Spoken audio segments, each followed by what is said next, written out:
Olá, a aula de hoje será sobre cardiopatias congênitas.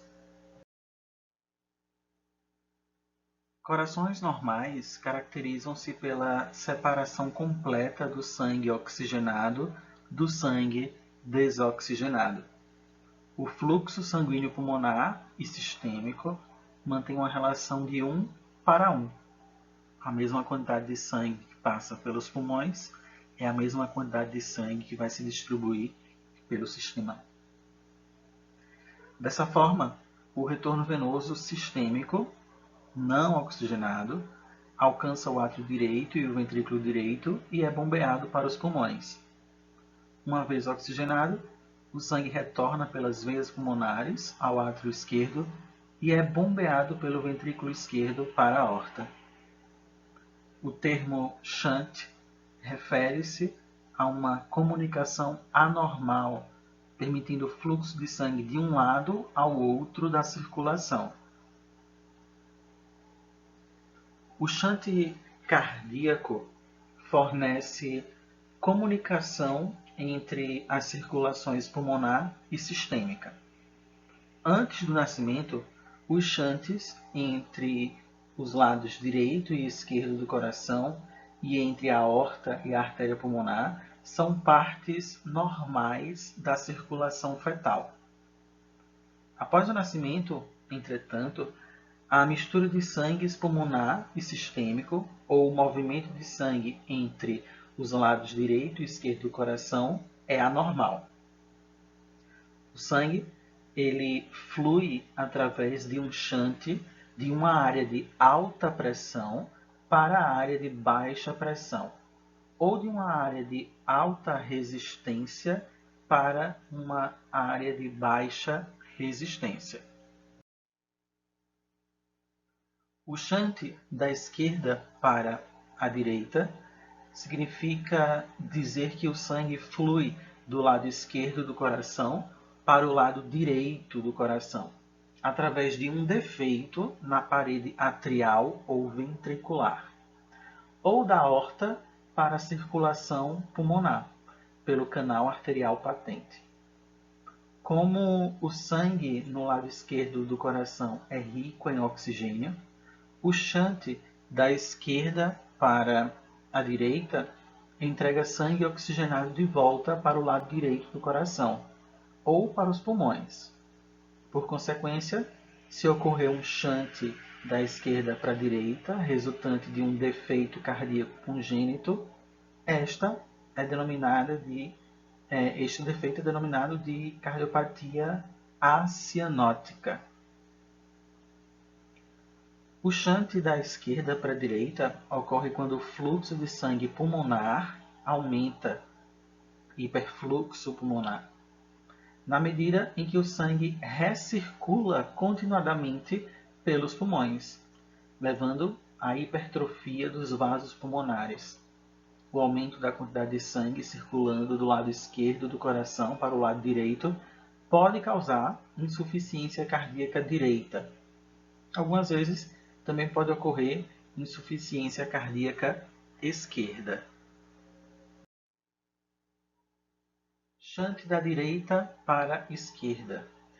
Consiste na passagem do sangue que flui do lado direito do coração para o lado esquerdo, como na tetralogia de Fallot, ou da artéria pulmonar diretamente para a circulação sistêmica pela persistência do canal arterial.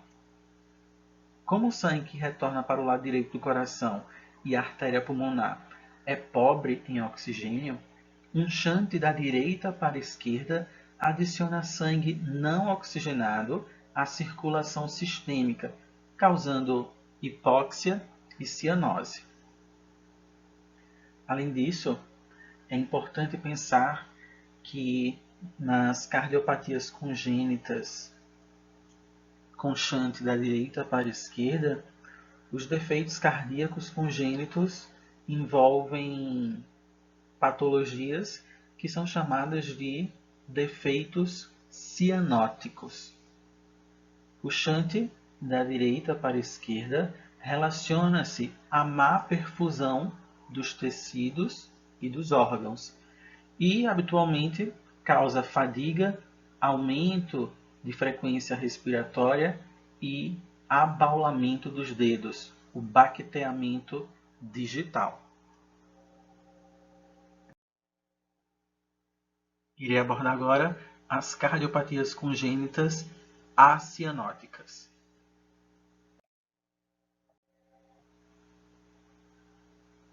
Em relação às cardiopatias congênitas acianóticas, um shunt esquerdo-direito permite que o sangue oxigenado, proveniente das veias pulmonares, retorne diretamente aos pulmões, ao invés de ser direcionado para a circulação sistêmica.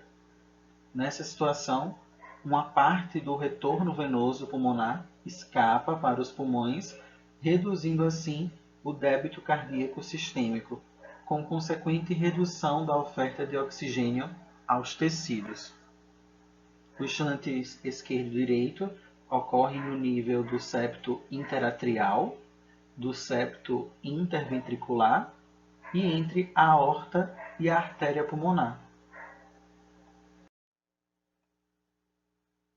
Então, essas patologias alteram as paredes que separam os átrios, os ventrículos e alguns vasos sanguíneos, como mencionados, a aorta e a artéria pulmonar, como no caso da persistência do canal arterial e da janela aortopulmonar.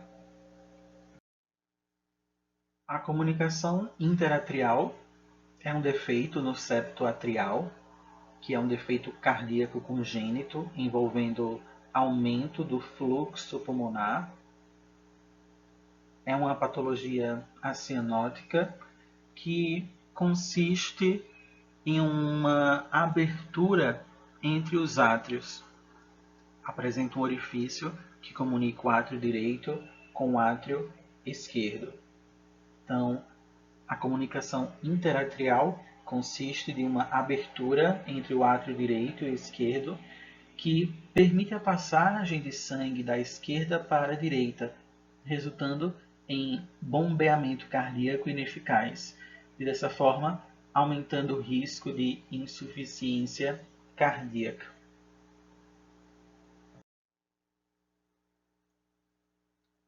Em relação ao quadro clínico do paciente, a maioria é assintomática, mas os sinais e os sintomas de comunicação interatrial incluem fadiga após esforço, provocada por diminuição do débito cardíaco do ventrículo esquerdo, sopro mesosistólico na ausculta cardíaca no segundo ou terceiro espaço intercostal esquerdo, causado por quantidade extra de sangue passando pela válvula pulmonar, clique sistólico ou soprosistólico tardio no ápice, resultante do prolapso da válvula mitral, abaulamento dos dedos, resultante de hipóxia crônica, cianose, resultante da entrada de sangue não oxigenado na circulação sistêmica, se ocorrer o desenvolvimento de um shunt da direita para a esquerda, além da manifestação possível de insuficiência cardíaca congestiva, infecções respiratórias, retardo no desenvolvimento de lactentes e crianças, sendo a dispneia o sintoma inicial da maioria dos portadores de comunicação interatrial. A causa é desconhecida. Defeitos, alterações no ostium primum, que ocorre na porção inferior do septo, atualmente está associada a normalidades das válvulas atrioventriculares e defeitos de condução elétrica do coração. Nessa patologia, o sangue ocorre do átrio esquerdo para o direito, em razão da pressão ser discretamente superior no átrio esquerdo do que no direito. Essa diferença de pressão força grandes quantidades de sangue através da comunicação interatrial. Esse shunt resulta em sobrecarga de volume para o coração direito, afetando o átrio direito, o ventrículo direito, artérias pulmonares. Algumas vezes ocorre aumento do átrio direito e o ventrículo direito aumenta para acomodar o aumento de volume sanguíneo. Se ocorrer desenvolvimento de hipertensão pulmonar, segue-se aumento da resistência vascular pulmonar e hipertrofia do ventrículo direito. Em alguns adultos, a hipertensão pulmonar é irreversível e provoca reversão da direção do shunt, que resulta na entrada de sangue não oxigenado na circulação sistêmica, levando à cianose.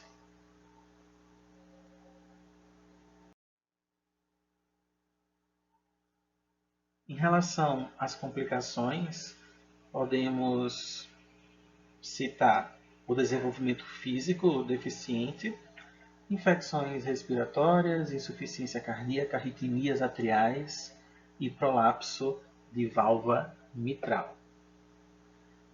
Em relação ao diagnóstico da doença e os exames complementares, a história de fadiga progressiva e as características clínicas típicas sugerem a comunicação interatrial. A radiografia de tórax mostra aumento do átrio e do ventrículo direitos, a artéria pulmonar proeminente e acentuação da trama vascular pulmonar. O ecocardiograma mensura o aumento do ventrículo direito, pode localizar o defeito e mostra a sobrecarga de volume no lado direito do coração, pode mostrar a dilatação do ventrículo direito e da artéria pulmonar. O ecocardiograma bidimensional com Doppler colorido, o ecocardiograma com contraste ou ambos suplantaram o cateterismo cardíaco como exame confirmatório para a CIA. O cateterismo cardíaco é utilizado se houver inconsistências nos dados clínicos ou se houver suspeita de hipertensão pulmonar significativa. O ecocardiograma transesofágico é útil para a confirmação do diagnóstico em pacientes com janela transtorácica inadequada e na orientação do fechamento por via cutânea. Na comunicação interventricular, o defeito cardíaco congênito mais comum associado ao aumento do fluxo sanguíneo pulmonar, previamente chamado de cardiopatia congênita acianótica, é uma abertura no septo entre os ventrículos, que permite o shunt de sangue entre os ventrículos esquerdo e direito. Esse processo leva a bombeamento ineficiente de sangue e aumenta o risco de insuficiência cardíaca. A comunicação interventricular está associada a até 30% de todos os defeitos cardíacos congênitos. E o prognóstico, de maneira geral, é bom para os defeitos que se fecham de modo espontâneo ou são corrigidos cirurgicamente. Mais ruim para os não tratados, que são em geral fatais em crianças menores de 1 ano, habitualmente em razão de complicações secundárias. As causas da comunicação interventricular podem estar associadas a síndrome alcoólica fetal, síndrome de Down e outras trissomias autossômicas, anormalidades renais, persistência do canal arterial e coarctação da aorta e prematuridade. Os sinais e sintomas podem incluir bebês pequenos, magros, que ganham peso lentamente quando a comunicação interventricular é grande, está presente. Na ausculta existe sopro sistólico alto, uma vibração palpável causada pelo fluxo sanguíneo turbulento entre os ventrículos, além do deslocamento do ponto de impulso máximo para a esquerda, induzido por hipertrofia do coração.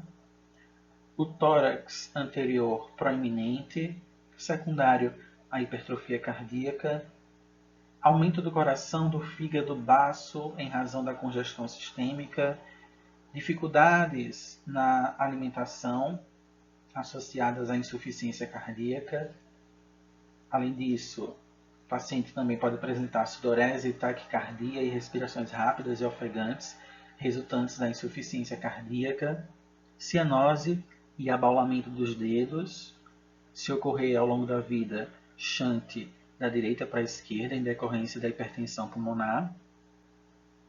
As complicações da comunicação ventricular incluem hipertensão pulmonar, endocardite infecciosa, pneumonia, insuficiência cardíaca, síndrome de Eisenmenger e insuficiência aórtica, se a válvula aórtica estiver envolvida. Alguns exames auxiliam no diagnóstico da comunicação interventricular, entre eles a radiografia de tórax, onde aparecem os pequenos defeitos. Nas grandes comunicações interventriculares, a radiografia pode mostrar cardiomegalia, aumento do átrio e ventrículo esquerdos e vasculatura pulmonar proeminente. O ecocardiograma pode detectar CIV no septo, estimar o tamanho do shunt da esquerda para a direita, sugerir hipertensão pulmonar, identificar as lesões e complicações associadas. O eletrocardiograma pode ser normal nos casos mais leves e nos grandes pode mostrar hipertrofia dos ventrículos esquerdo e direito, sugestiva de hipertensão pulmonar. Já o cateterismo determina o tamanho e localização exata da comunicação interventricular, assim como a existência de hipertensão pulmonar, além de detectar defeitos associados.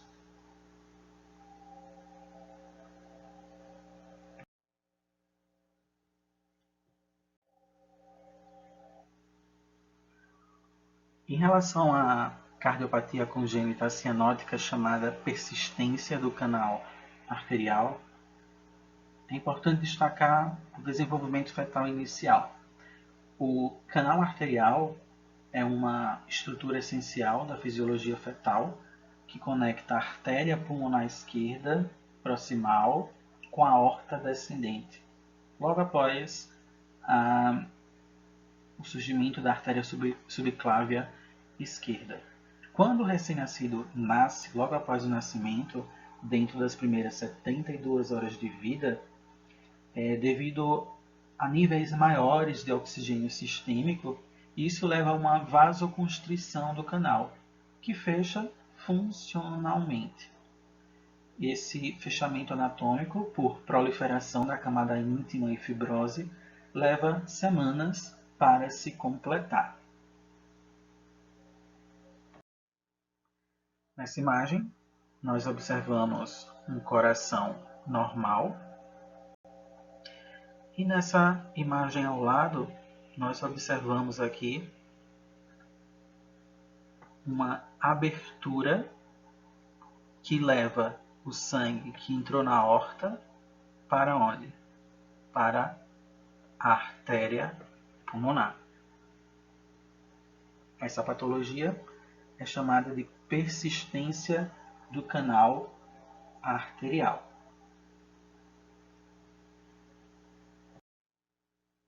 Na persistência do canal arterial, o quadro clínico é semelhante aos pacientes com uma comunicação interventricular grande, com sintomas congestivos na infância e a possibilidade de desenvolver hipertensão pulmonar irreversível, caso o defeito não seja corrigido.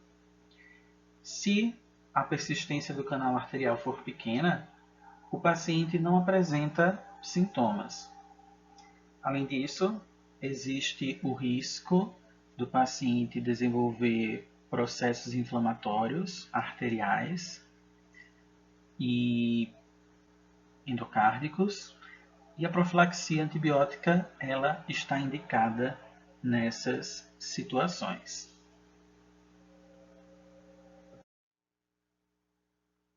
O defeito do septo atrioventricular é outra patologia congênita, cardíaca, acianótica, que reúne uma série de alterações.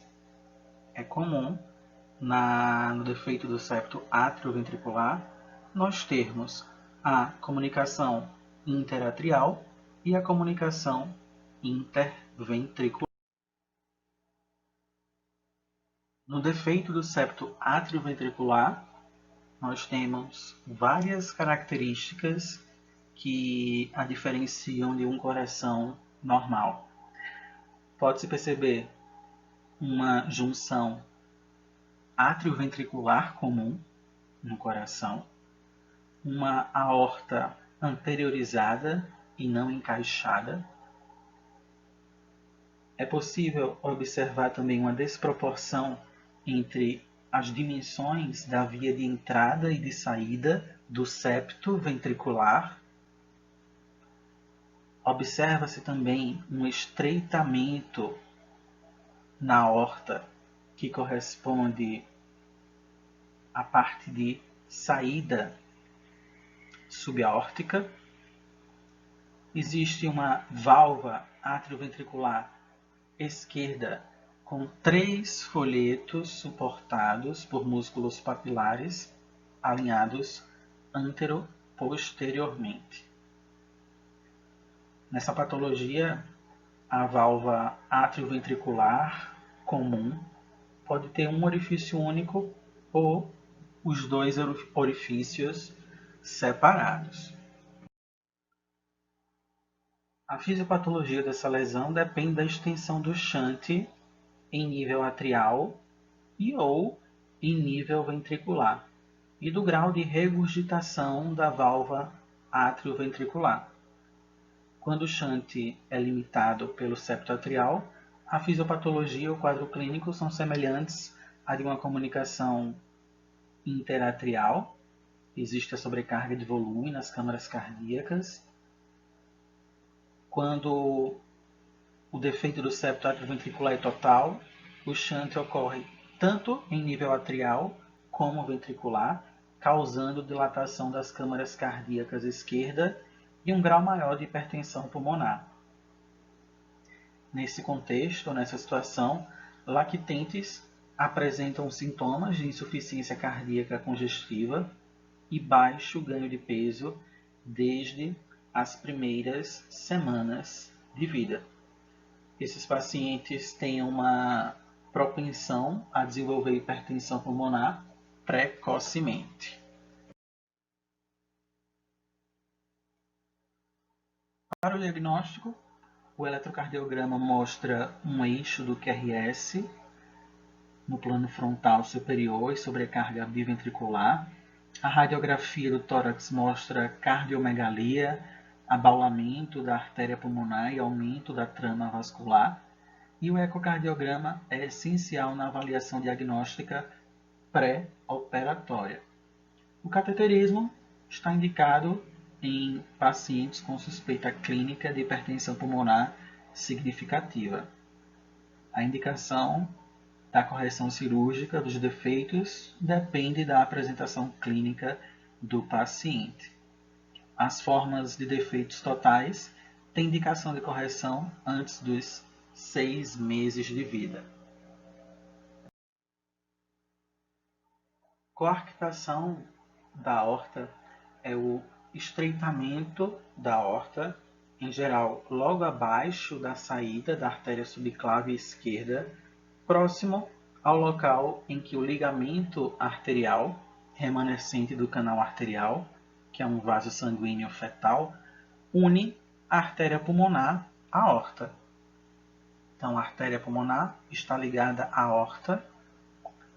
A coarctação ela pode ocorrer associada à estenose da válvula aórtica e em casos de hipoplasia grave do arco aórtico, bem como em função da persistência do canal arterial e defeitos do septo ventricular. A obstrução ao fluxo sanguíneo resulta em bombeamento cardíaco ineficaz e aumento do risco de insuficiência cardíaca. Essa condição A cianótica é responsável por 7% de todos os defeitos cardíacos congênitos em crianças e é 2 vezes mais comum em meninos do que em meninas. Essa patologia ocorre também na síndrome de Turner, que é uma doença cromossômica que provoca disgenesia ovariana. O prognóstico dessa doença vai depender da gravidade das anormalidades cardíacas associadas. Se for realizada a cirurgia corretiva antes de a coarctação induzir a hipertensão sistêmica grave ou alterações degenerativas na aorta, o prognóstico é bom.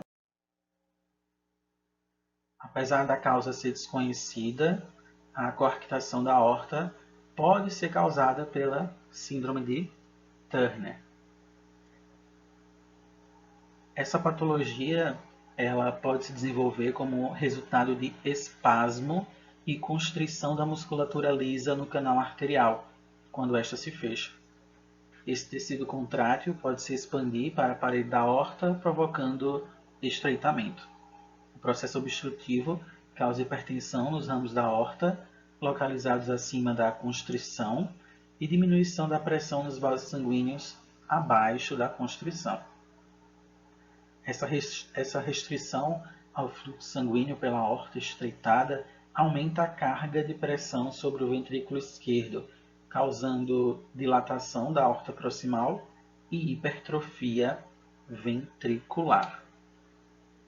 Nesse sentido, os sinais e sintomas, o quadro clínico do paciente pode incluir taquipneia, dispneia, edema pulmonar, palidez, taquicardia, desenvolvimento insuficiente, cardiomegalia, hepatomegalia, em virtude da insuficiência cardíaca durante o primeiro ano de vida do bebê, claudicação provocada pelo fluxo sanguíneo reduzido para as pernas, hipertensão na porção superior do corpo induzida pelo aumento da pressão nas artérias proximais à coarctação, cefaleia, vertigem, epistaxe resultantes da hipertensão, pressão arterial maior nas extremidades superiores do que nas inferiores, em razão do fluxo sanguíneo através da coarctação ser maior na porção superior do corpo, extremidades superiores rosadas e extremidades inferiores cianóticas, em decorrência da menor oxigenação do sangue que chega às pernas,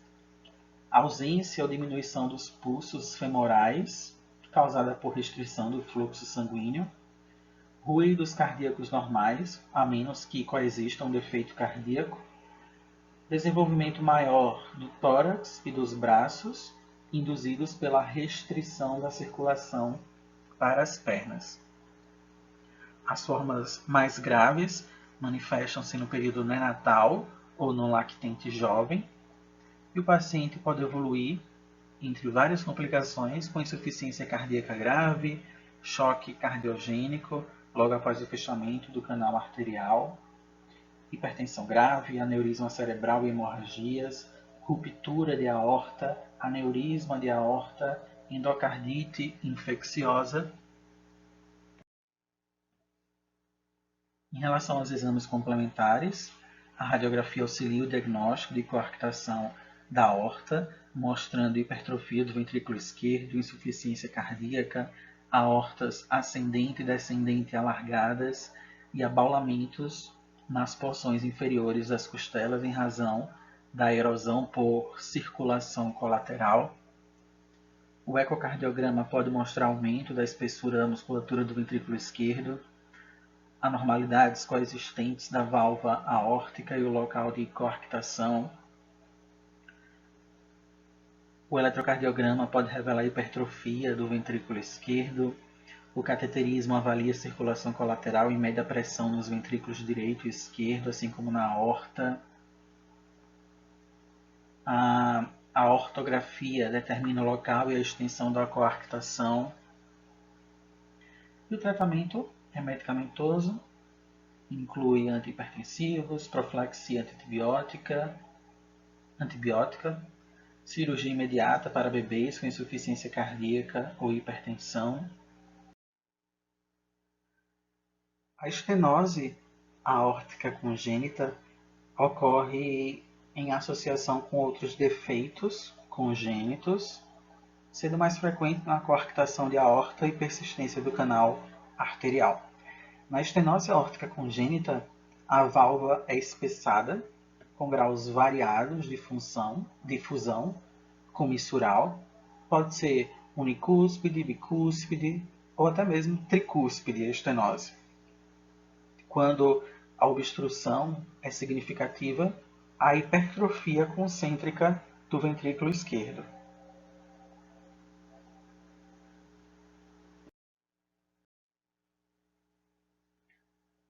Estenoses graves normalmente já surgem no período neonatal, com um quadro clínico semelhante ao de outros defeitos obstrutivos esquerdos nessa idade. Os recém-nascidos apresentam insuficiência cardíaca grave, pulsos periféricos finos e sinais de baixo débito cardíaco. Crianças maiores e adolescentes são geralmente assintomáticos. O tratamento pode ser por cateterismo ou por cirurgia. Vamos agora para a abordagem de cardiopatias congênitas cianóticas. Nas cardiopatias congênitas cianóticas, o sangue proveniente do retorno venoso sistêmico passa diretamente do coração direito para o esquerdo, sem passar pela circulação pulmonar. Temos então o shunt direito-esquerdo, através de uma comunicação entre os átrios, ventrículos ou grandes artérias, resultando na insaturação do sangue arterial sistêmico e cianose central.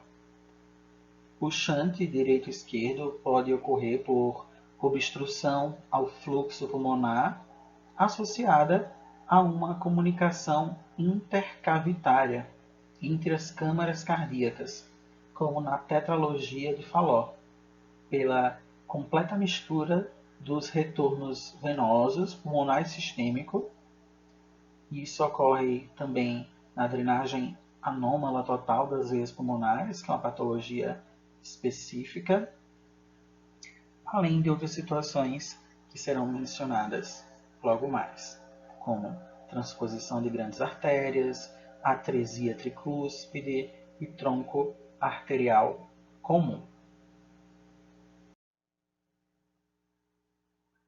A tetralogia de Fallot é a cardiopatia cianogênica, cianótica, mais comum após o nascimento, após o primeiro ano de vida, e está presente em 3 a 5% das crianças portadoras de cardiopatia congênita. O defeito caracteriza-se basicamente por 4 achados: comunicação interventricular, dextroposição ou cavalgamento da aorta, estenose pulmonar e hipertrofia do ventrículo direito. Nessa patologia, a direção do fluxo depende da magnitude da obstrução na via de saída do ventrículo direito. Então, essa imagem representa a tetralogia de Fallot. É uma patologia caracterizada basicamente por 4 achados, por isso tetralogia, que inclui a estenose pulmonar, uma comunicação interventricular grande, alteração na disposição da aorta e a hipertrofia do ventrículo direito em função da estenose da artéria pulmonar.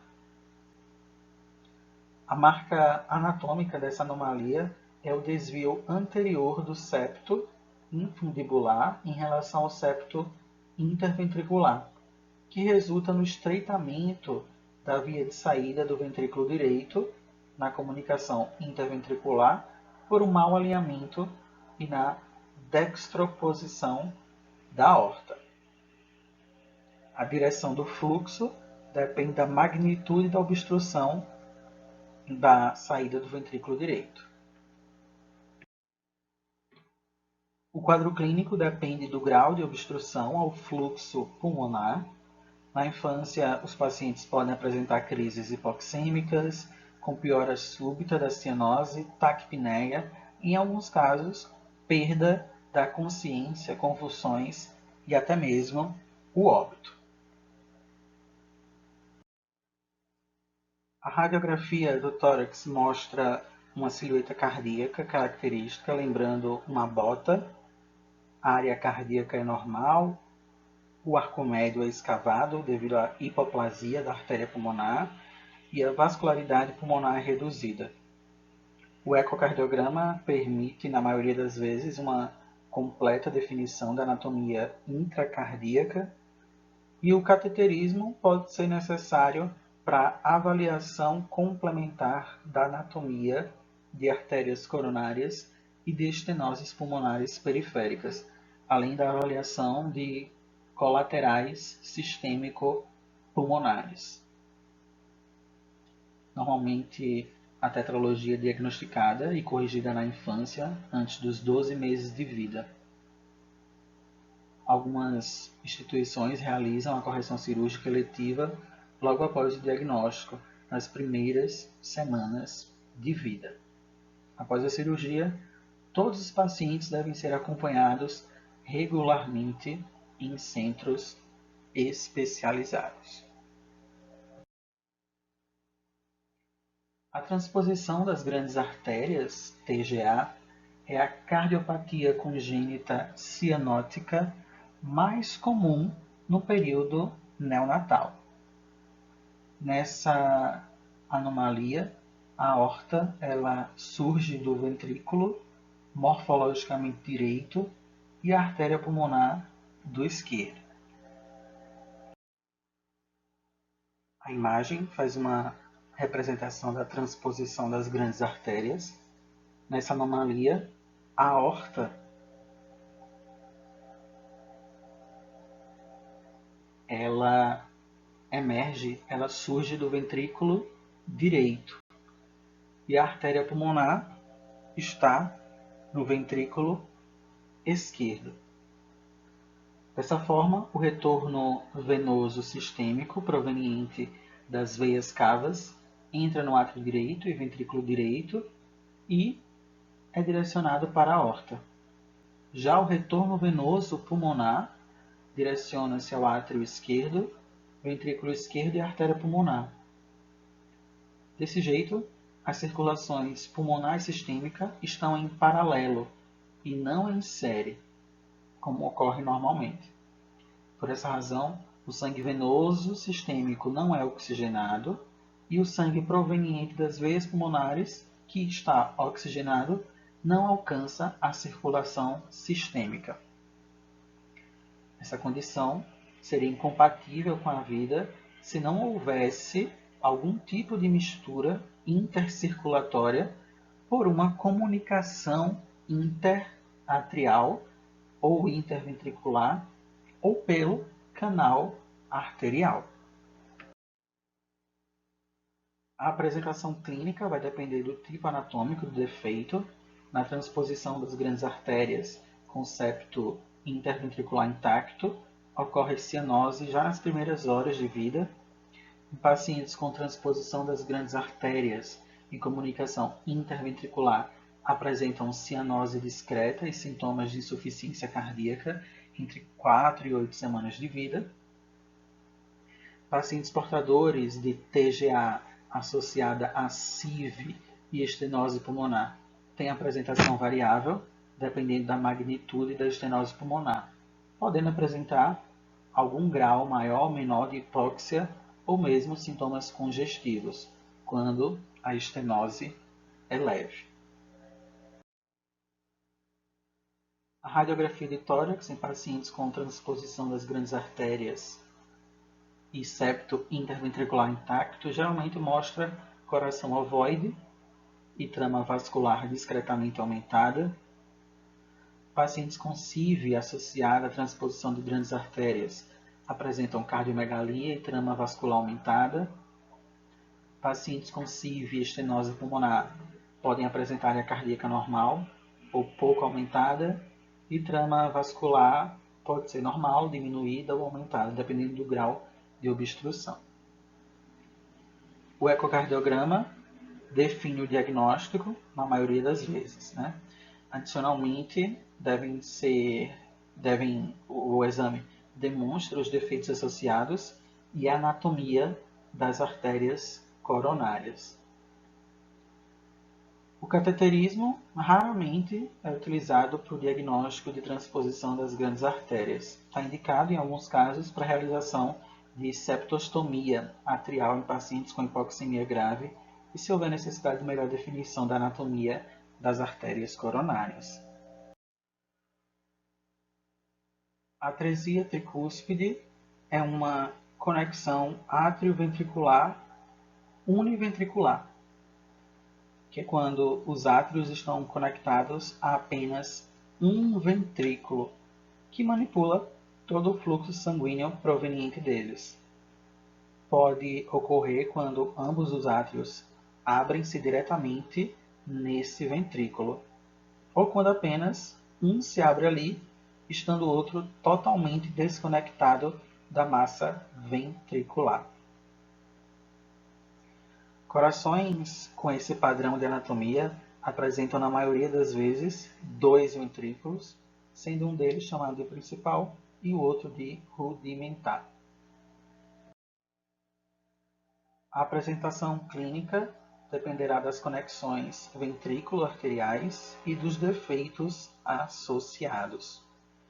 Poderá haver restrição ao fluxo pulmonar, que é expressa clinicamente por hipoxemia, além de hiperfluxo pulmonar e restrição ao fluxo sistêmico por obstrução subaórtica ou lesões obstrutivas do arco aórtico.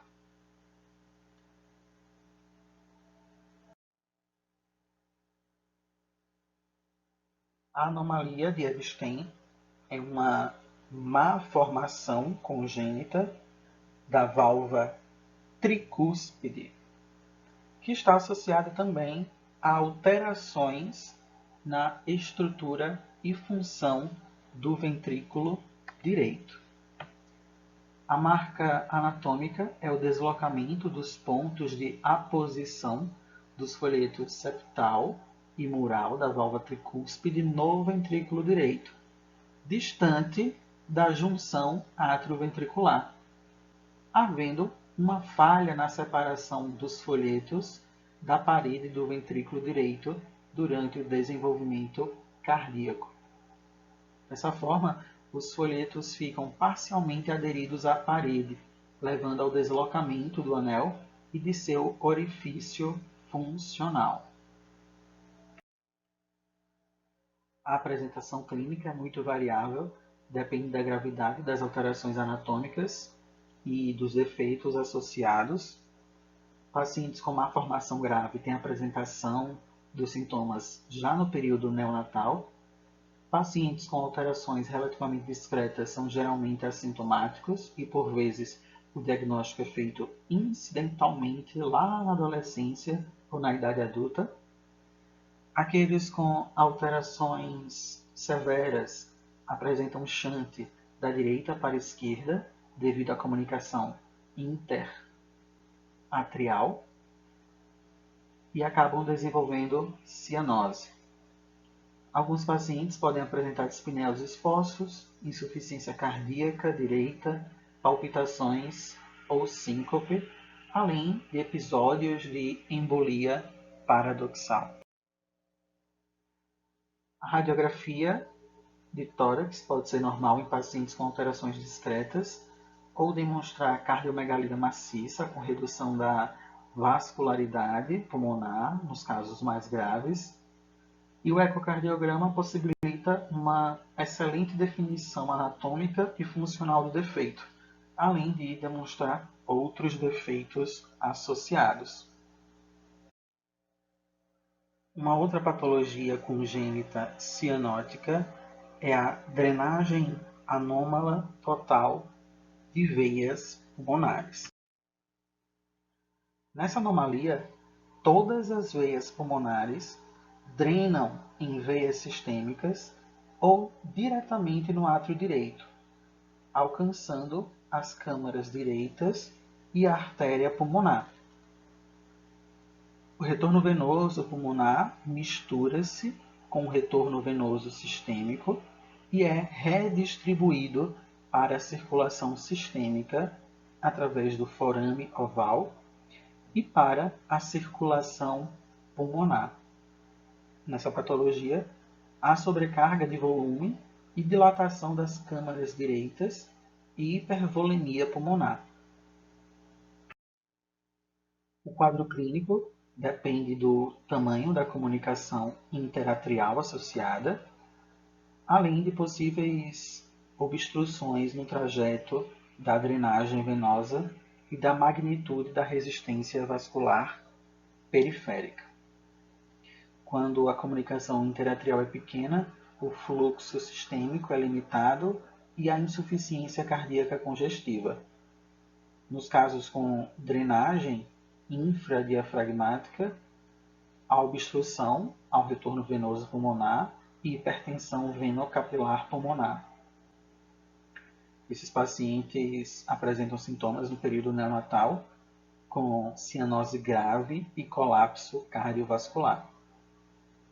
Já os pacientes com comunicação interatrial grande apresentam-se com cianose discreta e sintomas de insuficiência cardíaca entre 4 e 6 semanas de vida. A radiografia do tórax, nesses casos, mostra cardiomegalia e congestão pulmonar. Nas formas obstrutivas, o coração é pequeno e há congestão venosa pulmonar. O diagnóstico, na maioria das vezes, é confirmado pelo ecocardiograma, não sendo necessária a realização do cateterismo cardíaco diagnóstico. E a correção cirúrgica deve ser realizada o mais rápido possível, que consiste na anastomose da veia comum com o átrio esquerdo. O tronco arterial comum é uma anomalia na qual um único vaso arterial emerge do coração, dando origem às artérias sistêmicas, a artéria pulmonar e as artérias coronárias. É sempre acompanhado de uma comunicação interventricular. O quadro clínico é de cianose discreta e insuficiência cardíaca nas primeiras semanas de vida. Já nos exames complementares, na radiografia do tórax, vai mostrar uma cardiomegalia e aumento da vascularidade pulmonar.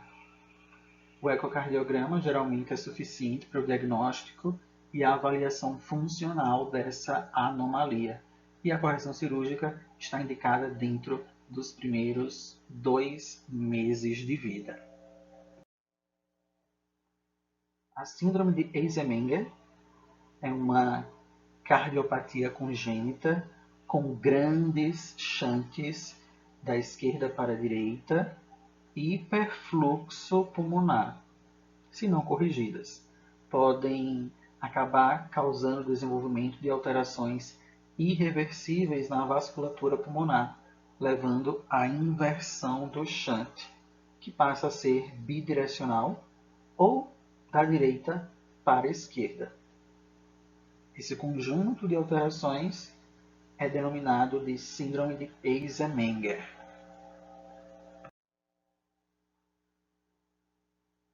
O quadro clínico tem uma apresentação variável, incluindo sintomas de cansaço aos esforços, palpitações, edema, dor torácica, síncope e morte súbita.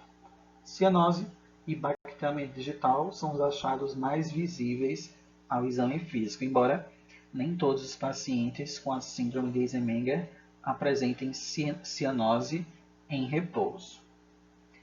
Na evolução clínica desses pacientes, podem ter aí o envolvimento de múltiplos órgãos, podem apresentar complicações tromboembólicas, sangramentos, episódios isquêmicos, anormalidades das funções hepática e renal, risco de endocardite, abscesso cerebral. Esses pacientes, em função da eritrocitose secundária à hipóxia crônica, a policitemia, acaba levando a uma síndrome da hiperviscosidade, que é expressa clinicamente por cefaleia, tonturas, visão borrada, parestesias e mialgia. A radiografia de tórax pode mostrar dilatação do átrio e ventrículo direitos, dilatação aneurismática das artérias pulmonares centrais. A ecocardiografia transtorácica é a modalidade principal na avaliação inicial de todos os pacientes, possibilitando a definição do defeito anatômico, a avaliação da direção do shunt, como está a função ventricular, e pode sugerir e fornecer uma estimativa das pressões pulmonares.